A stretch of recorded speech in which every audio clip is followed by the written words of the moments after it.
Magandang araw po sa inyong lahat. Bale, ang ituturo ko po sa inyo ay isang pattern lang at marami na po kayong mabubuong mga English sentences na gamit na gamit. Okay? Bale, yung ideya po na ibibigay po ng ating pattern ay ganito. Inaalam mo sa kausap mo kung ginawa niya yung naturang aksyon sa nakaraan. Gamit na gamit po yan, yung ganyang ideya. So, ito pong pattern na ibibigay ko sa inyo, napakalaking bagay kung matututunan nyo. Kaya sana tapusin nyo po. Okay? So, umpisahan na po agad natin. Nagawa mo bang maayos iyon? So, ang ideya po niyan ay inaalam mo kung nagawa noong taong kausap mo yung naturang aksyon na kung saan ay maayos. Yung bagay na itinuturo natin gamit yung iyon. Diba? So, nakuha natin ng ideya. Paano natin i-English yun? Kailangan po natin ng tulong ng did. Ang did po ay isang auxiliary verb na sinasabi po niya na yung aksyon na itong pag-ayos ay nangyari sa nakaraan. Yan ang tulong ng did. Para masabi natin yung aksyon ay nangyari sa nakaraan. Okay? Bali ito pong did ay tinumbasan ko ng Tagalog na ako na lang pong gumawa na hindi nyo makikita sa dictionary para lang makuha nyo yung eksaktong ibig na sabihin niya. Okay, so ako na lang gumawa. At ang did po sa Tagalog ay para sa akin ay nagawa bang. Okay? Tapos yung you, mo, yung I, ko, yung they, nila, yung he, she, niya. She pambabae, he panlalaki, yung we, natin o namin. Tapos pangalan na partikular, katulad po ng Alfred. Kayo na lang pong bahala magbago. Okay? So, yan lang naman yung mga tatandaan nyo. Okay? So, ang una nyo pong ita-translate ay yung did, yung auxiliary verb natin o helping verb. Nagawa bang, did.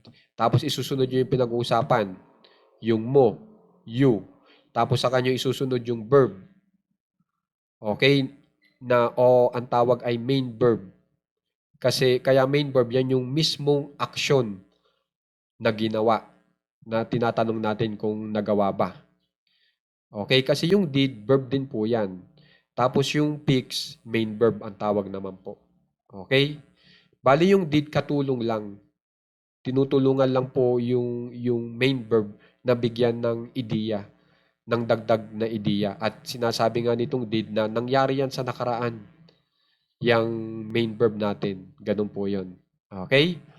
So, isusunod nyo ay yung main verb na maayos bilang fix. Ngayon, bakit original na spelling ang ginamit ko, hindi yung may ed? Di ba yung may ed, yun yung patungkol sa nakaraan. Yun yung past tense. Para sa salitang fix. Yung may F-I-X-E-D. Bakit hindi ko nilagyan ng ed? Kasi nga po, sinasabi na ng did na nangyari yan sa nakaraan. Magka-partner sila, itong did at saka fix. So, pag nilagyan ko pa yan ng ed, doble-doble na ang ibinibigay niyong ideya.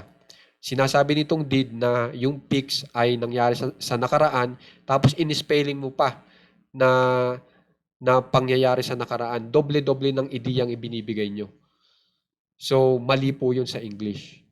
At saka ang requirement po ng did, kapag ginamit mo siya bilang tanong, dapat yung main verb na kanyang kapartner ay dapat naka-base form o naka-original na spelling. So, tandaan nyo na yung sinasabi ko kasi importante yan. Yun yung laging isa-isip nyo. Kasi lagi nyong gagamitin yan pag gumamit kayo ng did. Okay?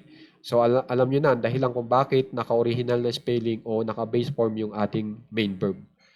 So, maayos. Tapos yung iyon, itinuturo po natin yung bagay na inayos. Na gusto natin kung inayos. At yung iyon, ito o iyan, kapag in English ay it. Na ang bilang po ng bagay ay isa lamang. Yan ang mga dapat nyong tandaan. So, did you fix it? Nagawa mo bang maayos iyon? Subukan po natin itong nagawa ko bang. Nagawa ko bang maipadala iyon? Pag in English, did I send it? Ganyan lang kadali.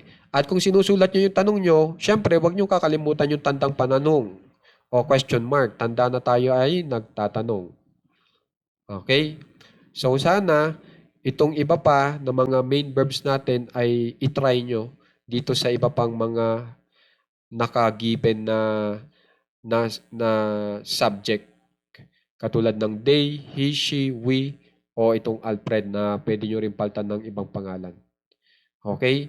So, sa, sana napatunayan ko na marami po kayong magagawang English sentences na tanong. Kasi kitang-kita nyo naman, lahat ng mga action dito o mga main verbs, pwede nyo yan magawa ng sentence gamit itong pattern natin na ito. Kung meron kayong gustong idagdag na verb, pwede naman kayo magdagdag ng verb, pero dapat naka-transitive verb, ang uri niya ay transitive, tapos i-spelling nyo ng naka-base form para tama. Kasi lahat pong mga verbs natin dito naka-transitive.